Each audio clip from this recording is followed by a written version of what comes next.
Assalamualaikum warahmatullahi wabarakatuh. Salam sejahtera untuk kita semua. Selamat datang dalam video pembelajaran seni budaya kelas 10 semester 1 bersama saya Virgina Amelia Paredato. Baiklah, dalam kesempatan kali ini saya akan memaparkan materi tentang berkarya seni rupa dua dimensi. Adapun subbab yang akan kita pelajari bersama pada bab ini yaitu terdiri dari 4 subbab. Yang pertama, pengertian dan jenis karya seni rupa dua dimensi. Yang kedua, unsur dan objek dalam karya seni rupa dua dimensi. Yang ketiga, medium, yaitu alat, bahan, teknik dalam berkarya seni rupa dua dimensi. Dan subbab yang terakhir yaitu proses berkarya seni rupa dua dimensi. Baiklah, sebelum kita masuk lebih dalam kepada pembahasan berkarya seni rupa dua dimensi, apa tujuan yang ingin kita capai bersama ketika membahas dan mempelajari tentang berkarya seni rupa dua dimensi? Yang pertama yaitu siswa mampu mengidentifikasi konsep, unsur, prinsip, bahan, dan teknik dalam berkarya seni rupa dua dimensi. Siswa mampu untuk mempraktikkan cara berkarya seni rupa dua dimensi menggunakan teknik dan bahan. Yang ketiga, siswa mampu melakukan evaluasi tentang karya seni rupa dua dimensi yang telah dipelajari ataupun yang telah dibuat. Baiklah, kita masuk kepada pembahasan yang pertama. Apa yang harus kita ketahui? Seni rupa merupakan cabang seni yang membentuk karya seni dengan media yang bisa dinikmati menggunakan indera penglihatan, yaitu mata, dan dirasakan dengan indera peraba. Karya seni rupa dapat dibagi menjadi dua, yaitu karya seni rupa dua dimensi dan karya seni rupa tiga dimensi. Namun dalam pembahasan kali ini, kita akan lebih berfokus kepada karya seni rupa dua dimensi. Dan karya seni rupa tiga dimensi akan kita bahas pada video pembelajaran berikutnya, yaitu pada bab kedua. Selanjutnya, pengertian seni rupa dua dimensi. Seni rupa dua dimensi adalah karya seni rupa yang memiliki batas dua sisi, yaitu sisi panjang dan sisi lebar. Seni rupa dua dimensi tidak memiliki ruang karena tidak memiliki ketebalan atau ketinggian. Oke teman-teman, dari pengertian seni rupa dua dimensi dapat kita simpulkan bahwa hasil karya dari seni rupa dua dimensi yaitu seni rupa yang tidak memiliki ruang karena tidak memiliki ketebalan atau ketinggian. Dan dapat kita simpulkan seni rupa dua dimensi yaitu contoh yang bisa kita lihat karya seni rupa misalnya adalah seperti lukisan, kaligrafi, poster, reklame, spanduk, patung, diorama, kursi, meja, seni grafis, dan seni kerajinan lainnya dalam bentuk gambar, lukisan, atau yang dapat dilihat menggunakan indera penglihatan dan juga dapat dirasakan dengan menggunakan indera perabaan. Oke, adapun di sini jenis karya seni rupa dua dimensi dan dibedakan ke dalam dua jenis seni rupa dua dimensi. Yang pertama yaitu seni rupa murni dan seni rupa terapan. Seni rupa murni yaitu bentuk seni rupa yang diciptakan dengan lebih mengutamakan unsur ekspresi jiwa pembuatnya atau bisa dikatakan seniman tanpa mencampur adukannya dengan fungsi atau kegunaan tertentu. Seni murni diciptakan khusus untuk dinikmati dari segi estetik dan artistiknya. Kebebasan berekspresi menjadi hal penting dalam seni murni.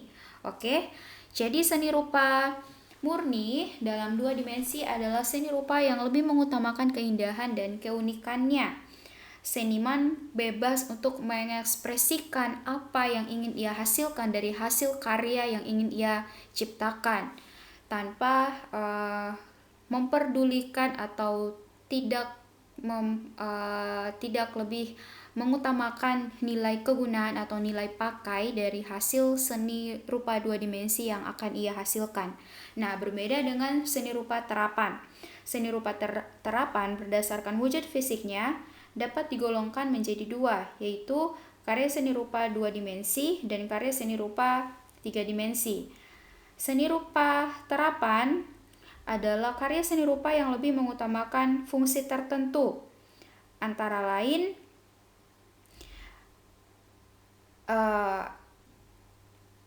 misalnya seperti poster, arsitektur, keramik, batik, dan grafika.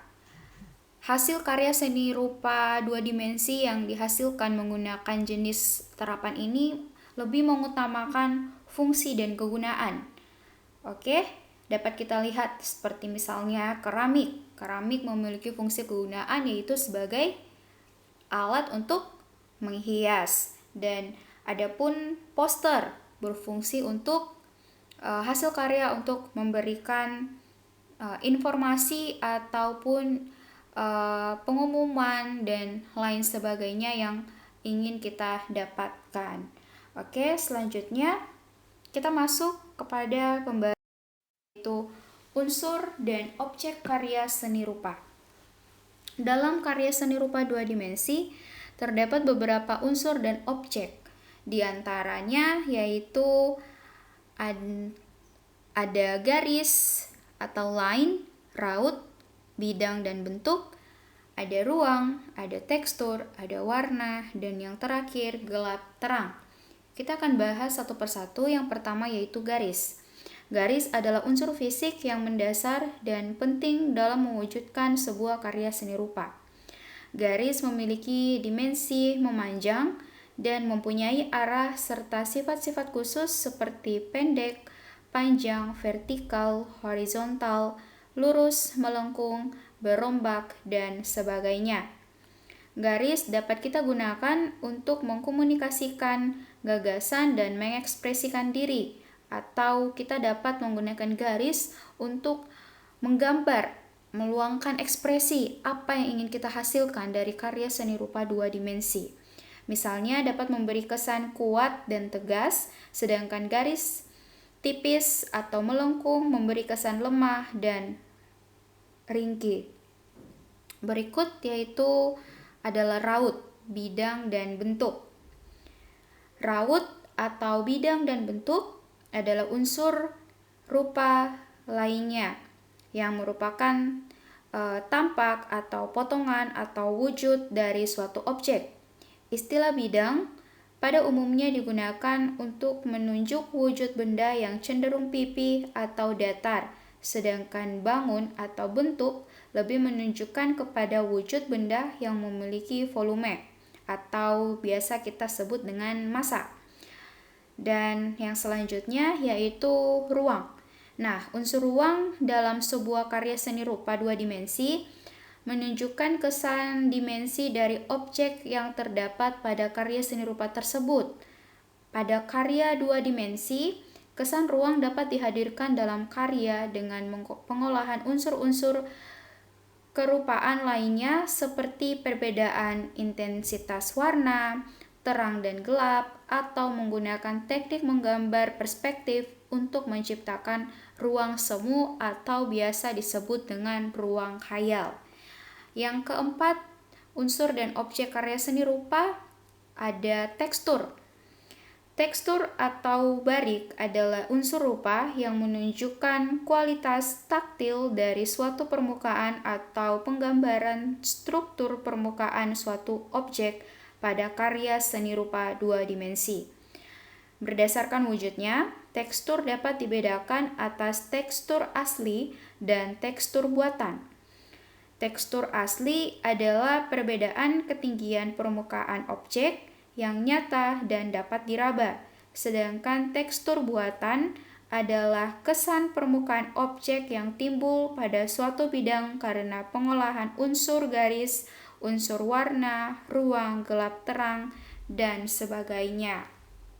Baik, sampai sini apakah bisa dipahami? Dan kita akan lanjut berikutnya kepada unsur warna. Unsur warna adalah unsur rupa yang paling menarik perhatian. Mengapa? Menurut teori warna, semua warna yang ada berasal dari 3 warna pokok. Teman-teman tahu, yaitu warna primer seperti merah, kuning, dan biru. Nah, dalam berkarya seni rupa terdapat beberapa teknik penggunaan warna, yaitu secara harmonis, heraldis, murni, monokromatik, dan polikromatik. Nah, teman-teman, ketika kita ingin menghasilkan warna yang lebih banyak, kita bisa berpatokan kepada 3 warna primer, yaitu warna merah, kuning, dan biru. Ketika kita mencampurkannya menggunakan pembagian yang sama, maka kita akan bisa menghasilkan warna yang ingin kita hasilkan. Contoh misalnya ketika kita ingin menghasilkan warna kuning, kita bisa menggabungkan warna biru dan juga warna kuning.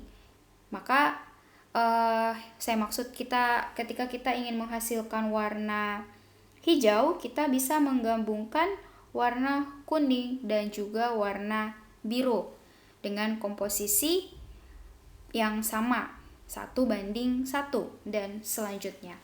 Baik, dan yang terakhir yaitu unsur gelap terang. Nah, unsur gelap terang pada karya seni rupa timbul karena adanya perbedaan intensitas cahaya yang jatuh pada permukaan benda. Perbedaan ini menyebabkan munculnya tingkat nada atau tingkat warna yang berbeda. Bagian yang terkena cahaya akan lebih terang dan bagian yang kurang atau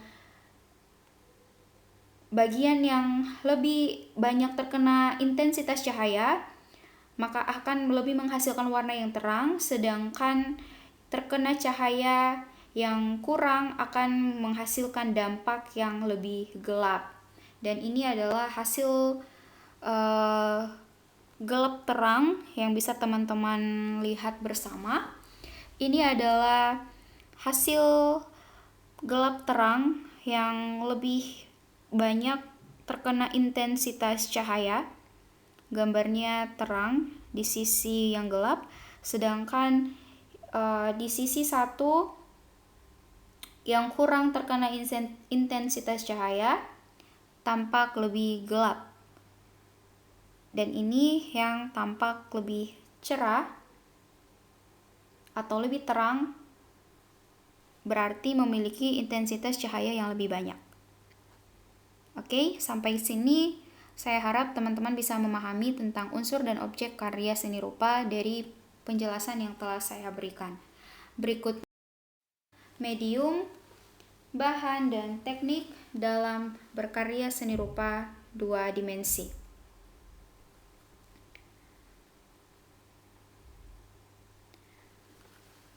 Bahan berkarya seni rupa adalah material habis pakai yang digunakan untuk mewujudkan karya seni rupa tersebut. Sesuai dengan keragaman jenis karya seni rupa, bahan untuk berkarya seni rupa ini juga banyak macam dan ragamnya. Ada yang berfungsi sebagai bahan utama atau medium, dan ada pula yang berfungsi sebagai bahan penunjang. Sebagai contoh, pada umumnya perupa atau pelukis membuat karya lukisan menggunakan kanvas dan cat sebagai bahan utamanya, serta kayu dan paku sebagai bahan penunjang. Oke, dan dalam medium, bahan, dan teknik dibedakan kembali dalam 2 bahan. Di sini yang pertama yaitu bahan alami dan yang kedua yaitu bahan sintetis. Nah, apa yang dimaksud dengan bahan alami dan bahan sintetis? Bahan untuk berkarya seni rupa dapat dikategorikan menjadi bahan alami dan bahan sintetis berdasarkan sumber, bahan, dan proses pengolahannya. Bahan baku alami adalah material yang bahan dasarnya berasal dari alam, sedangkan bahan-bahan dapat digunakan secara langsung tanpa proses pengolahan secara kimiawi di pabrik atau industri terlebih dahulu. Nah, dan adapun bahan baku atau olahan sintetis, yaitu bahan-bahan yang harus diolah terlebih dahulu melalui proses pabrik atau industri tertentu menjadi bahan yang memiliki sifat dan karakter khusus. Nah, berdasarkan sifat materialnya, bahan berkarya seni rupa ini dapat juga dikategorikan ke dalam bahan keras dan bahan lunak, bahan cair, bahan padat, dan lain sebagainya. Oke, kita subbab selanjutnya yaitu alat berkarya seni rupa. Alat untuk berkarya seni rupa sangat banyak jenis dan ragamnya. Beberapa karya seni rupa bahkan memiliki peralatan khusus yang tidak digunakan pada jenis karya lainnya. Akan tetapi ada juga alat atau bahan yang dipergunakan hampir di semua proses berkarya seni rupa. Alat-alat tulis, misalnya seperti untuk menggambar, adalah peralatan yang digunakan dalam proses pembuatan hampir di seluruh jenis karya seni rupa, terutama saat membuat rancangan karya seni tersebut. Kolase yaitu menempelkan potongan-potongan kertas, koran, ataupun daun. Ini menggunakan potongan-potongan daun untuk membentuk suatu hasil karya dari sketsa burung dengan ranting pohon menggunakan potongan-potongan daun. Baik, kepada rangkuman dari semua pembahasan yang telah kita pelajari bersama, dapat disimpulkan bahwa berdasarkan dimensinya, karya seni rupa dibagi menjadi dua, yaitu karya seni rupa 2 dimensi yang mempunyai 2 ukuran dan karya seni rupa 3 dimensi yang mempunyai 3 ukuran atau memiliki ruang.